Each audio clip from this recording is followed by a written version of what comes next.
Strathroy-Caradoc acknowledges that it is located on the Treaty 21 territory. We are thankful for the generations of people who have taken care of this land, including the Chippewa, the first of the Thames First Nation, Munsee Delaware Nation, and the United Nation of the Thames. And our roll call. Thank you, Chair. My name is Eva Baker, and I'm the Acting Secretary Treasurer for the Committee of Adjustment. I will be hosting the meeting and managing participants. Committee members joining us this evening include Member Kennis, Member Kumar, Member Vayan, Member Pelkman, Member McGuire, Member Derbyshire, and Member Terpstra, who is also our Chair. Municipal staff in attendance this evening are Jennifer Huff, Director of Building, Planning and Bylaw, Aaron Besh, Planner with the County of Middlesex, and Brianna from the Legal and Legislative Services team. I would like to acknowledge at this time that we have one individual in attendance in person this evening and one participant joining us virtually. Tonight we have 3 applications to be heard by the committee. The chair will introduce each application and provide the applicant and agent an opportunity to speak to the application. The planner will follow with their report.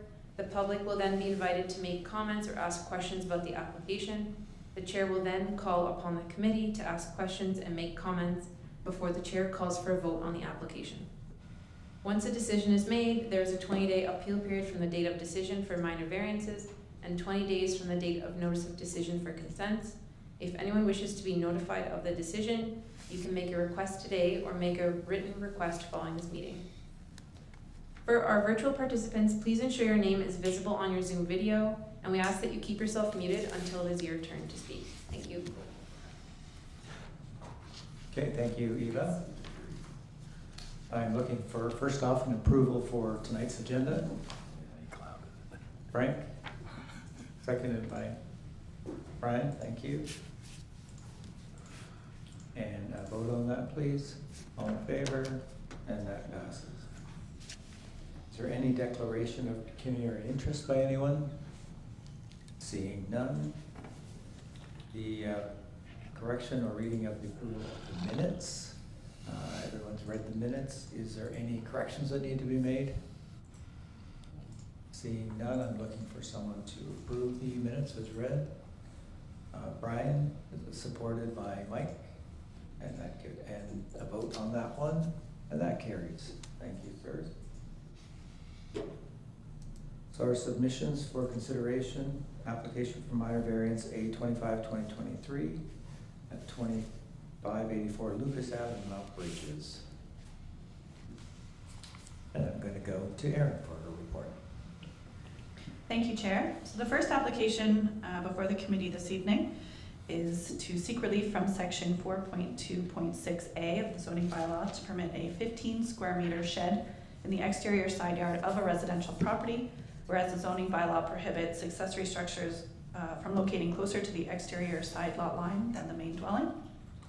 This property is approximately 845 square meters in area, with approximately 20 meters of frontage along Lucas and 42.4 meters along Pond Haven Road. The property contains an existing single detached dwelling with an attached garage. The applicant has recently completed an in-ground pool in the rear yard of the subject lands. And at the time of inspection of the pool permit, staff identified a 15 square meter garden shed in the exterior side yard of the property. Although the structure is under the size required for a building permit, it is still subject to our yard requirements, meaning that it is intended to be in the rear or interior side yard and not located closer to the exterior lot line than the main building. The shed is located 0.9 meters from the exterior lot line, and the applicant advised that this shed is for storage purposes. I do want to note that the rear yard is enclosed by a wood fence. The application was circulated as per the requirements of the Planning Act. The Director of Building and Planning indicated no concerns with the application so long as stormwater is dealt with on site without negative effects on adjacent properties, and that is to the satisfaction of the municipality. I analyzed the application against the 4 tests of minor variance. My considerations mainly focused on the fact that it is located behind a fence. It is under the height and size requirements that would be permitted in the zoning bylaw. There are multiple instances in this area, and in fact, committee has dealt with a similar minor variance, just one road over. So it is quite common in this area to have exterior sheds located in this yard. So my recommendation this evening is approval, subject to the condition that stormwater be dealt with on site without negative effects on adjacent properties to the satisfaction of the municipality. Thank you, Chair. Okay, thank you, Erin. Is there any questions? I see Travis is on line on this one. Are any questions? Any questions from our committee members? No, seeing none. Yep, Brian. So the only reason it's here is because we saw it and it doesn't need anything other than the zoning for the drainage. Is that what I understand here? Through the chair to Member Derbyshire, we do not allow sheds, even no matter what size, whether they require a permit or not. They're not permitted to be in the exterior side yard, meaning closer to the lot line than the main dwelling on a public road. So this is a corner lot. If it was an interior lot, it would be perfectly fine. It's just the fact that it's closer to Pond Haven Road than the main dwelling. But it's still within the legal limit of the road line. Is that right? It's just we don't allow sheds on that side of the house. Correct. It is still located on their property. It is still set back a sufficient distance. It is just the location in the exterior side yard that we're looking at today. Okay, thank you. Okay, any other questions from the committee? Seeing none, I'm looking for support of that. Frank, and supported by Steve. All in favor? And that passes. From today, the 20-day appeal period will begin. During this time, either the applicant or prescribed public body can appeal the decision made by the committee by making application to the Ontario Land Tribunal. If no appeal has been made following 20 days, the minor variance declaration will be issued. Okay, then moving on to application 5.2. It's an application for minor variance A27-2023 at 8148 Old Drive. Is there anyone online to view this one? Or not online? The applicant indicated that they were going to be attending the meeting this evening, but they are at this time not here. All right. So then, Eva, I'll go to you for the report. Erin, sorry. Erin. Thank you, Chair. I'm just adding the location map here. Okay, so the next application before committee this evening is for 8148 Old Drive. The purpose of this application is to seek relief from section 4.22 of the zoning bylaw to permit a cumulative floor area of all accessory structures of 146 square meters, whereas a total of 82 square meters is permitted given the main floor, the size of the main floor of the dwelling. So this application is requesting to acknowledge the construction of an addition onto the rear of an existing shed. The addition is approximately 36.8 square meters or 396 square feet in size. The subject lands themselves are 0.42 hectares or just over 1 acre in size. There's approximately 42 meters of frontage along Old Drive. The property contains an existing single detached dwelling, a detached garage, and a storage shed. The lands are privately serviced and have an access onto Old Drive. So as the property is under the 1 hectare in size, it is subject to our accessory structure maximum rule. The dwelling itself has a ground floor area of approximately 102.2 square meters or 1,100 square feet and a height of approximately 6 meters. The detached garage and the shed at the rear of the property were constructed prior to the establishment of our current bylaw, so they are I don't like to use the term grandfathered, but they are deemed to be a legal non-conforming use, legal non-conforming structures, meaning that they were not a part of my analysis I was strictly looking at the size increase based on the addition. The applicant, as I indicated, has recently constructed an addition onto the rear of the existing shed. This was constructed without a building permit, at the time that it was discovered, it was determined to need a minor variance in order to be recognized. The applicant advises that the use of the addition is for personal storage purposes, and it is approximately 3 meters in height, slightly shorter than the existing shed.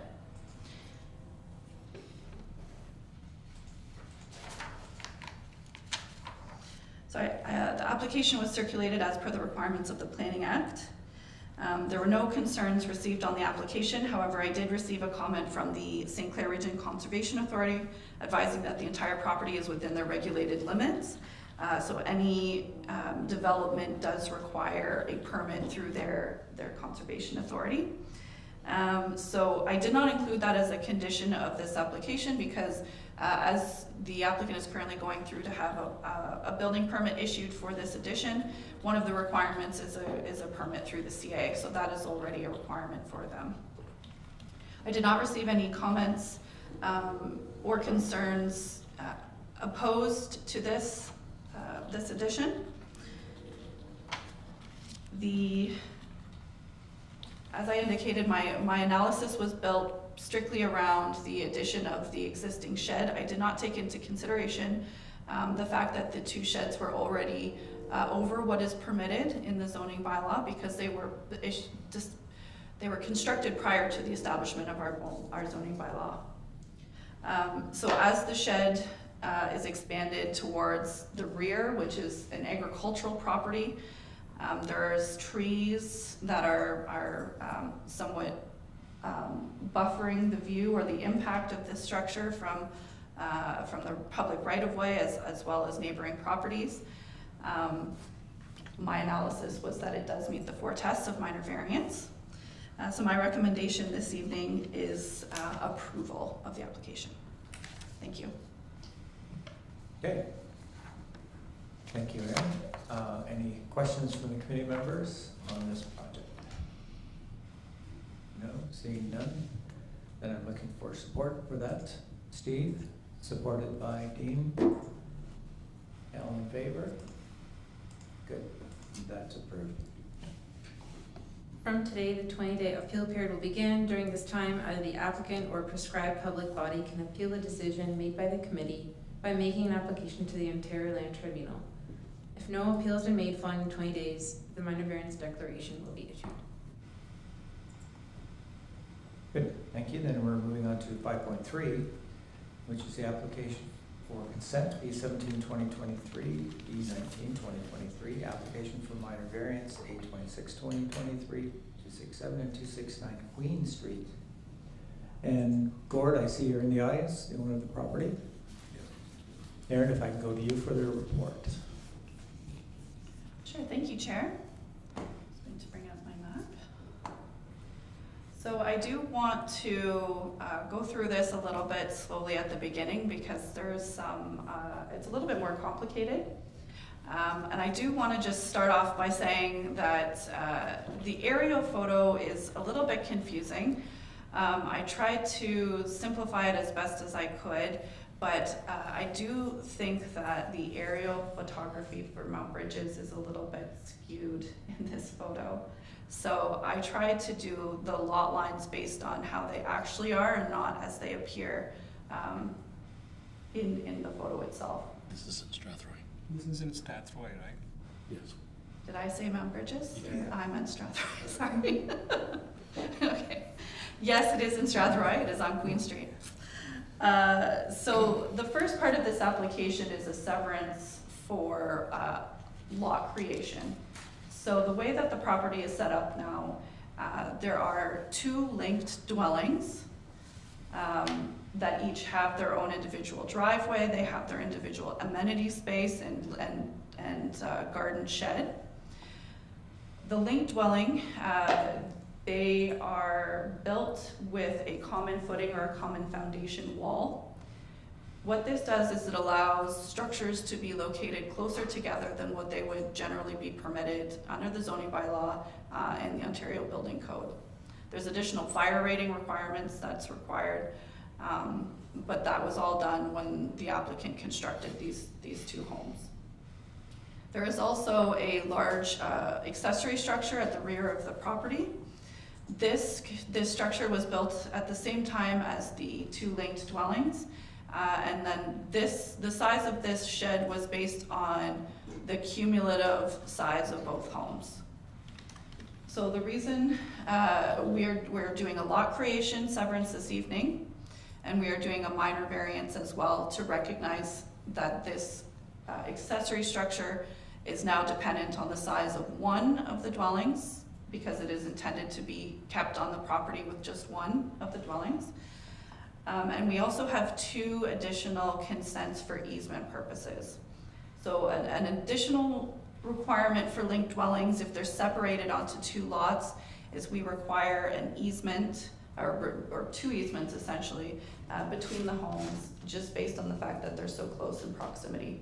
So if there's, for example, if you need to do clean out the eaves on one house, just the angle of the ladder itself, you would most likely be encroaching on the other property. So what we do is we require reciprocal easements. So owner A and owner B have rights to just that strip of land between the houses, and that gets registered on title. So we have 3 consents this evening and a minor variance. So with that being said, I will start off. So the property itself is 1,362 square meters in size. It is located on the east side of Queen Street between Moore Street and Abbott Street in Strathroy and not Mount Bridges. The structures have previously been used for rental purposes. There, like I indicated previously, there is individual amenity space, individual garden sheds. There is the access to the rear structure is via a driveway just to the south of the second home, 269 Queen Street. And then that is sort of combined with the driveway for 269. So the applicant has requested to sever the northernmost dwelling, driveway, shed, and amenity space from the larger parcel for ease of sale. So it makes it a bit more palatable for someone to buy the property. If it's not 2 dwellings, he can sell to 2 owners potentially.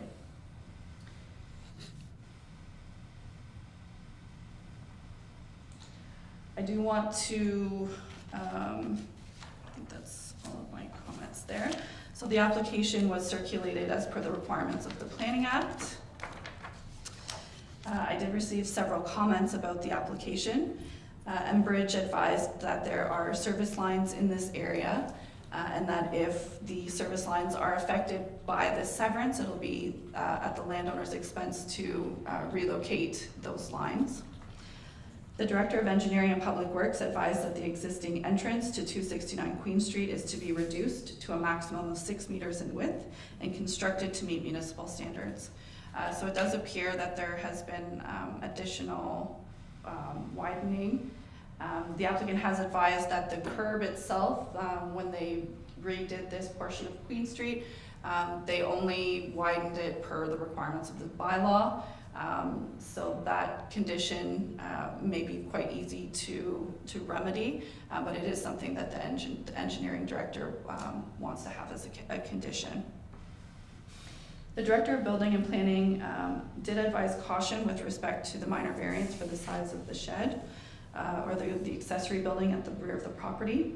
The applicant is advised that the only permitted use of the accessory structure is accessory storage related to the residential use of the lands. The zoning bylaw regulates home occupations, and they are permitted only within the dwelling and attached accessory structures and are limited to 25% of the dwelling or 30 meters squared, whichever is the lesser. So the Director of Building and Planning is recommending this evening that a condition be included that the applicant provides an undertaking to this effect, as a condition of the severance. And further, that a condition of consent that the lands to be severed will require cash in lieu of parkland dedication of $1,000. So I separated in my report, I separated my analysis for the consent portions as well as the minor variance portions. So I am satisfied that the consent for lot creation is appropriate. At the time of building of the structures, the applicant did a great job ensuring that all of the lot coverage and lot width requirements would be met if there was a severance in the future. So it does meet all the requirements of the R2-5 zone. With respect to the remaining lot, it would also meet the setback requirements, the lot coverage provisions, lot area and lot width requirements of the R2-5 zone. The applicant has indicated that they are both currently connected to municipal water and sanitary services, and I am satisfied that it is an appropriate use. So in regards to the easements themselves, I did recommend, typically the easements would just be between the two structures themselves, like from the first wall to the rear wall, but I am recommending that the easements be extended to the front of the property. As the applicant indicated, that the hydro line runs down the center between the two structures and then divides at the front of the buildings. So including those easements along the front, if there were to be any repairs or maintenance that needs to be done on the hydro line, they would both have legal access to that area. Under the 4 tests of minor variance, I am satisfied that the application meets the 4 tests. I did want to acknowledge that the minor variance application is just requesting to acknowledge what is currently there. It's an existing situation. We have received no bylaw compliance issues of the use of this structure thus far. With the addition of the undertaking acknowledging that it is for residential uses, I am satisfied that it does meet the 4 tests. So my recommendation this evening is approval with the addition to the minor variance application that the driveway width for 269 Queen Street be reduced to 6 meters at the front lot line and be constructed to municipal standards to the satisfaction of the municipality. I also provided a list of recommended conditions. I believe there are 16 conditions, the majority of which are standard to this application. The only additional ones, number 4, that legal access easements be established on the lands to be retained and the lands to be severed in favor of the opposite property from the front lot line to the furthest rear wall of the linked dwellings, and the easements be registered on both properties to the satisfaction of the municipality. Number 5, that the driveway width be reduced to 6 meters, as previously indicated. And number 6, that the applicant submits an undertaking advising that they acknowledge the detached accessory building on the lands to be retained is for residential purposes and will be used for this capacity to the satisfaction of the municipality. There are also 2 separate lists of conditions for each of the easements, one per easement.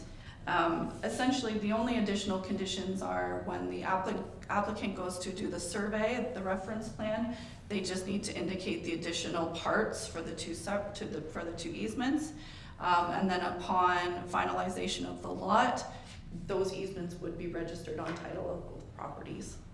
And those are typically dealt with through an undertaking, but there shouldn't be anything too onerous in that regard. So I'm open to any questions that the committee may have. Thank you. Great, thank you, Erin. Gordon, do you have anything to add to that? Just a couple of those things have already been met when they were redoing that road, obviously. The hydro pole was where the sidewalk's going now. So they've already rectified that and it's gone underground. Okay. So I don't have to worry about changing that at all anymore.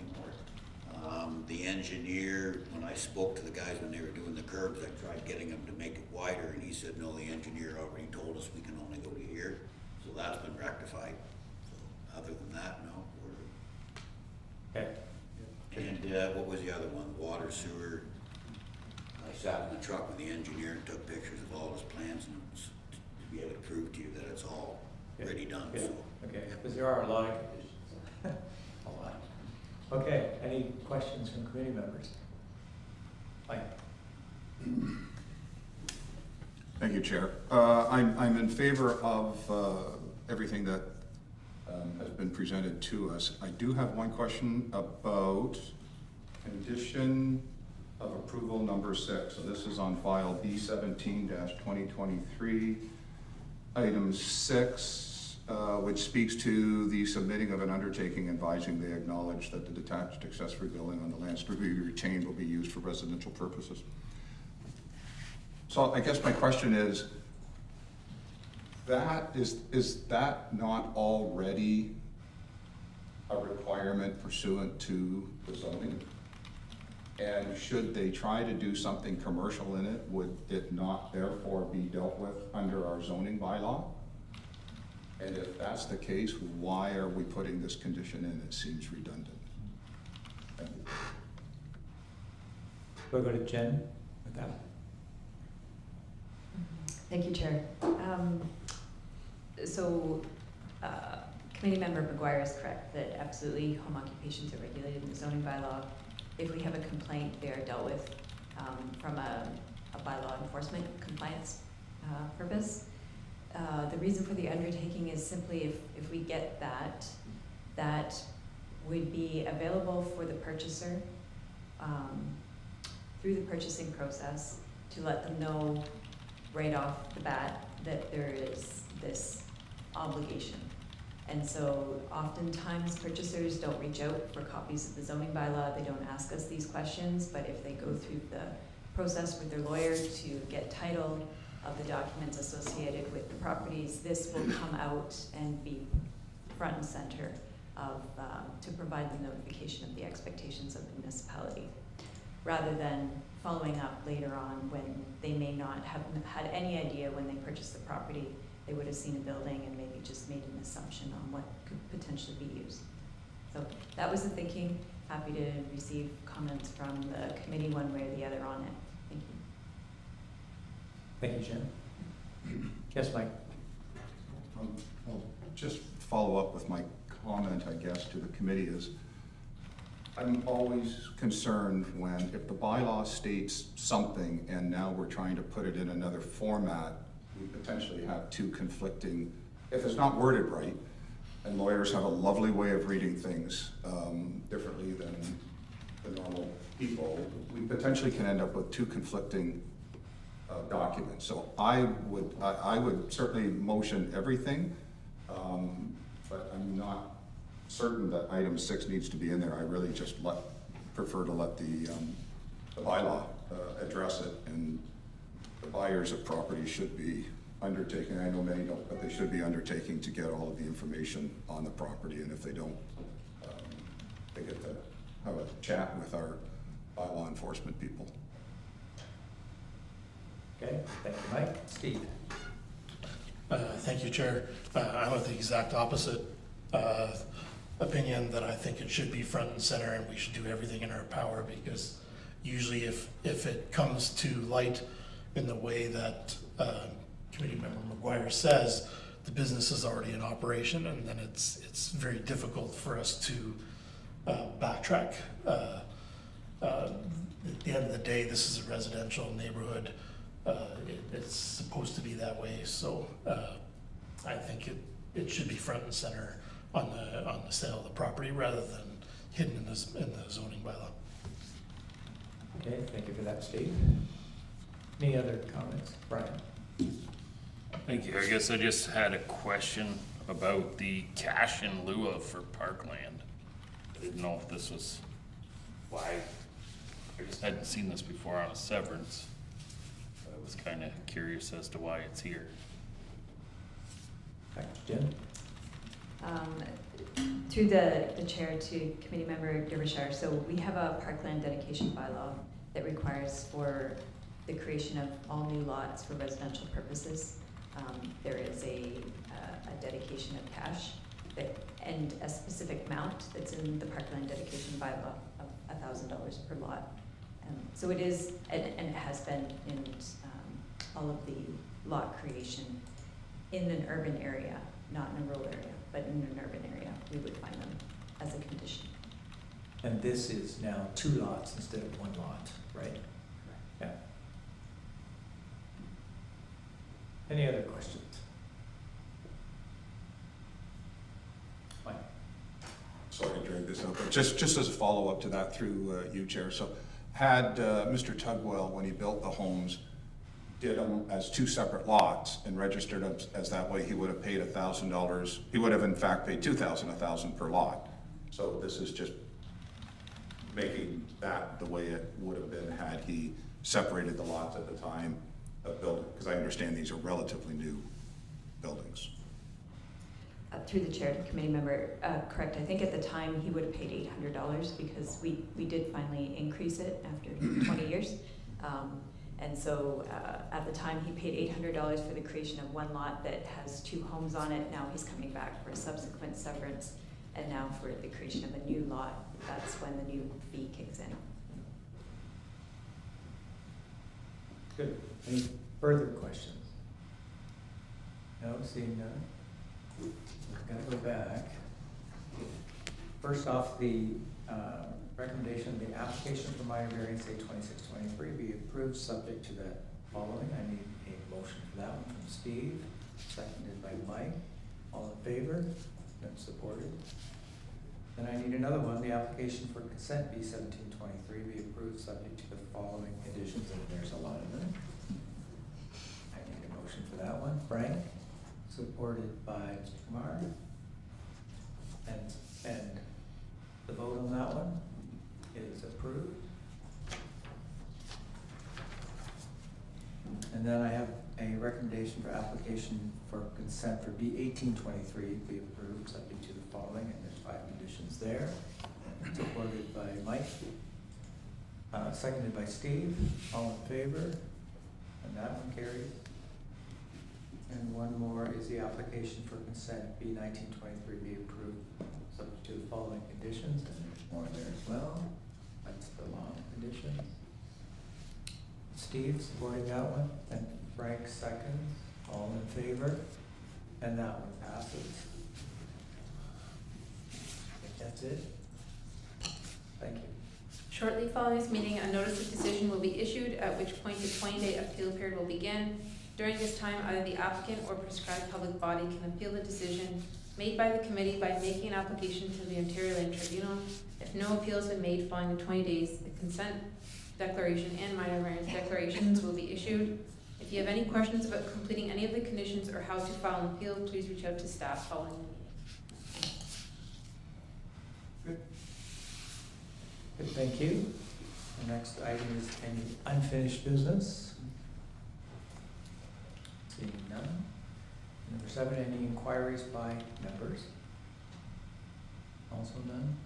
Any other business? Number 8, I see it's the revised code of conduct for member council members and local boards. Is that in our reading somewhere, or? To the committee, so we've just provided for the committee's information the new revised code of conduct for members of council and local boards. Committee of adjustments are also subject to this new code of conduct, so we just wanted to provide that to committee members, and if there's any questions, I think probably best directed to Legal and Legislative Services Department for those questions. Thank you. Great, thank you, Jen. Scheduled meetings, the next meeting is then scheduled for Thursday, December the 7th. And then we need a recommendation for an adjournment. Mr. Kumar, and second supported by Mike. All in favor? And that carries, and we're adjourned. Quick meetings.